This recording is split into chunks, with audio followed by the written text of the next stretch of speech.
ya. Nanti kalau ada lanjut ke Mas Tia Mulia, tentunya kita akan banyak bicara mengenai bisnis model. Jadi apa yang ingin saya sharing di sini adalah bisnis itu intinya adalah membuat bisnis model, gitu ya. Jadi yang kita diskusikan dalam SMI thinking adalah outputnya apa sih?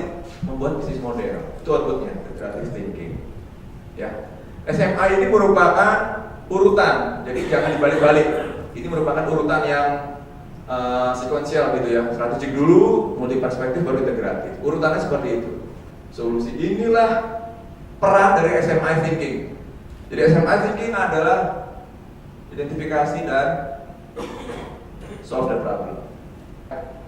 Oke, nah ini adalah kunci-kunci masalah bisnis. Jadi Anda bisa pakai, ya, masalah yang terjadi dalam bisnis sebenarnya udah bisa diidentifikasi sih. Apa aja kita lihat? Pertama, ini selalu muncul nih, tadi sudah dikatakan oleh Pak Jimmy. Harapan pelanggan selalu meningkat, selalu maunya macam-macam. Ini bergerak terus. Sedangkan kemampuan perusahaan itu mungkin terbatas. Kemampuan itu luas ya. Modal, IT, SDM, operation, kapasitas pabrik, ya kan, sales person itu tidak selalu bisa ngikutin maunya pelanggan. Nah di sini ada gap. Masalah itu biasanya ada gap. Gap antara maunya pelanggan dengan kemampuan perusahaan itu kadang-kadang belum bisa ngikutin sesuai dengan permintaan. Ini pasti ada masalah di sini. Itu satu, ya. Yang kedua, ini juga begitu. Maunya dari manajemen penjualan itu selalu bertumbuh, ya kan? Tapi kadang-kadang pertumbuhan penjualan belum tentu sejalan dengan pertumbuhan profit. Kenapa? Ada revenue atau sales, ada cost, biaya. Penjualan dikurangi biaya, syukur-syukur dapat laba, syukur-syukur. Tapi kadang-kadang penjualan meningkat, biayanya juga meningkat. Next, ketiga, ini juga. Jadi kalau Anda bicara inovasi itu nggak mudah. Kenyataannya aplikasinya SDM kita, mau nggak bergerak, nggak mudah. Masalah. Next, sekarang bicara bisnis itu nggak bisa bicara cuma kita buat perusahaan, tapi setelah itu masalah misalnya, karena tidak bisa mengelola keuangan dengan baik, tutup.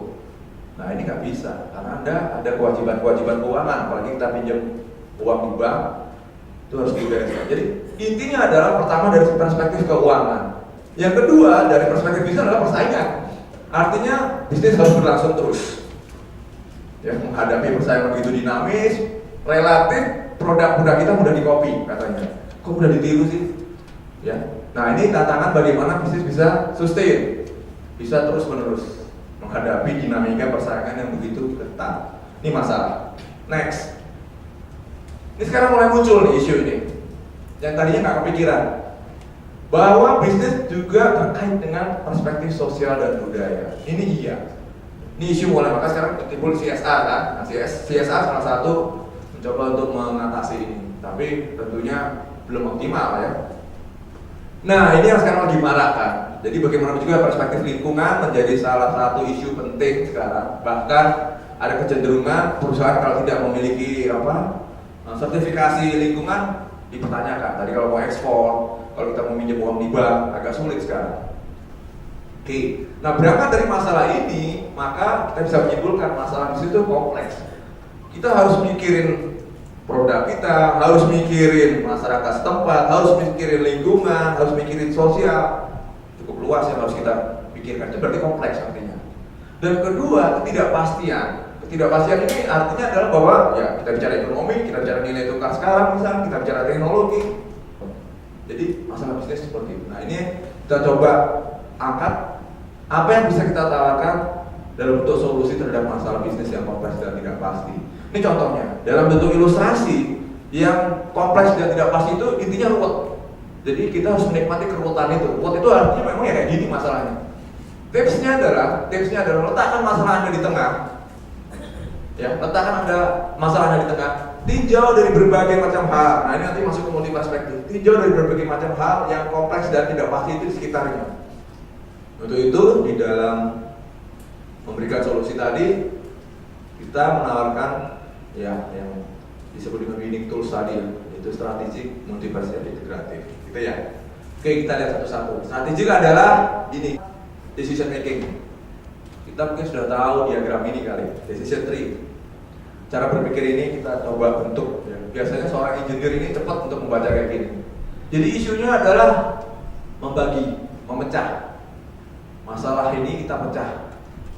Nah, kemampuan ini tuh kita latih nih. Jadi kemampuan yang tadi ditunjukkan oleh Pak Jimmy ya itu tadi strategic thinking di situ. Mengurai masalah yang kompleks, dia urai dalam bentuk STP paling enggak. Sehingga dia coba evaluasi lagi, ternyata ada segmen yang belum digarap, yang perlu difokuskan. Ini kemampuan strategic thinking. Next, multi perspektif. Multi harus sudah tahu lah ya, banyak, beragam. Intinya berbagai sudut pandang yang harus Anda miliki. Karena di dalam bisnis tidak hanya dilihat dari sudut pandang keuangan, tidak hanya sekedar bottom line, profitnya, tapi sekarang sudah bicara lingkungan, bicara masyarakat, bicara kebudayaan, nasionalisme dan seterusnya. Bisnis plan kita adalah memang melihatnya tidak hanya dari sisi ekonomi. Ini harus profit pastinya. Kita bicara analisis pelayanan usaha, harus NPV-nya positif. Tapi juga kita mau lihat bagaimana Anda bisa deal dengan socio-cultural, deal dengan etikal, ini penting sekali. Sekarang kita bicara etika. Ini juga harus kita lihat seperti itu, lingkungan, dan seterusnya. Itu kita mau lihat. Ya. Nah, integratif adalah merangkainya sekarang. Jadi setelah Anda melihat mengurai tadi, kemudian kita rangkai, kita integrasikan untuk memberikan solusi terhadap masalah bisnis. Nah, integratif berbeda dengan strategik. Kalau strategik mengurai, kalau integratif membangun. Yang tadinya kita urai, kemudian kita bangun menjadi satu bangunan utuh lagi. Ini kita sebut dengan sintesis namanya. Nah, kita summary-nya ini. Summary-nya adalah ini. Menghadapi masalah bisnis, so what? Apa yang harus kita lakukan? Pertama adalah ini, kenali betul masalah Anda apa. Yang kedua, strategiknya. Apa strategiknya? Uraikan masalah-masalah tersebut. Kemudian multi perspektifnya, uraikan itu menjadi label. Labelnya apa? Misalnya, kita pertimbangkan masyarakat kita. Nah, dengan kemampuan strategik, coba kita cluster, kita golong-golongkan menjadi satu isu yang akan kita pakai untuk membangun solusi konstruktif. Kira-kira seperti itu. Summary dari SMP Thinking itu seperti itu. Sederhana. Mari kita lihat seperti apa outputnya. Kita bikin seperti ini, The Body Shop. Nah, ini Anita Rudi pendirinya aktivis lingkungan dia.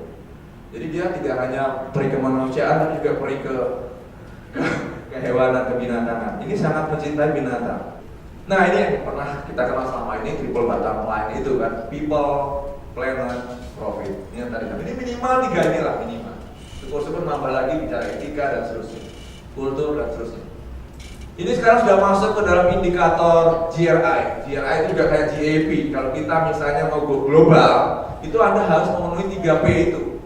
Nah, ini kalau kita bicara social capital, kebanyakan orang-orang keuangan itu juga sekarang peduli dengan isu mengenai 3P tadi.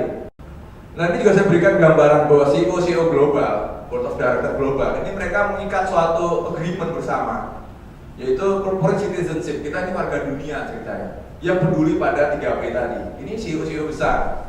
The way of thinking, outputnya adalah dibarengi dengan pendekatan operasional dan value yang kita akan tawarkan, terbentuklah bisnis model. Ini yang kita cari. Ini rasanya di sini. Contoh bisnis model apa sih? Kayak gini, ini contoh. Konfigurasi yang cukup kompleks dari Ajinomoto.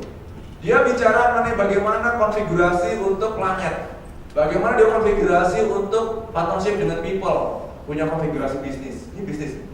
Jadi tidak hanya sekedar bicara aktivitas di dalam produksi, tapi bicara mengenai planet dan people.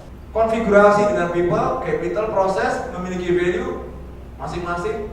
Ada komunitas, ada supplier, ada customer, semua ikut terlibat dalam proses bisnis dia. Ini konfigurasi. Ini rahasianya di sini.